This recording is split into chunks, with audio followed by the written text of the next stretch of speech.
9 سال تک بشار الاسد کی حکومت کو بچانے کی کوشش کے بعد شام میں روس کو اس طرح یاد رکھا جائے گا۔ ہم دمشق کے قریب دوما میں ہیں، جہاں پورے کے پورے محلے تباہ ہو چکے ہیں۔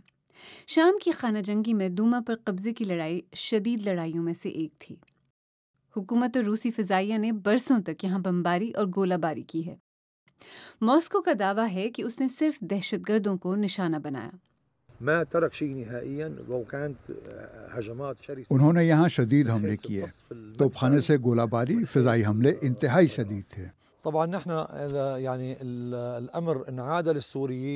اگر یہ شامیوں پر منحصر ہوتا تو ہم چاہتے کہ روس اس علاقے سے نکل جائے، کیونکہ یہ ہمارا دشمن ہے۔ اس نے شامیوں کو قتل کیا، بچوں اور عورتوں کو مارا اور اس دور کے سب سے بڑے مجرم کی قتل و غارت میں مدد کی۔ اس نے اقوام متحدہ کی سلامتی کونسل کی ان تمام قراردادوں کو بھی ویٹو کیا جو ان جرائم کی مذمت کرتی تھیں۔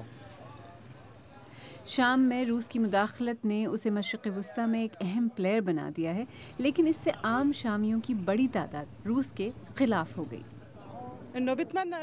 میں امید کرتی ہوں کہ روس بھی ایران کی طرح شام چھوڑ دے گا۔ روس کو بھی جانا چاہیے۔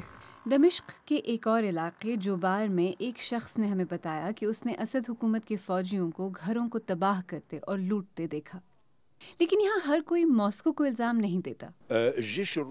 روسی فوج نے ہمیں کوئی نقصان نہیں پہنچایا، ہم نے انہیں صرف اپنی کاروں میں گلیوں میں گھومتے دیکھا، ہم نے ان سے زمین پر کوئی برا کام نہیں دیکھا۔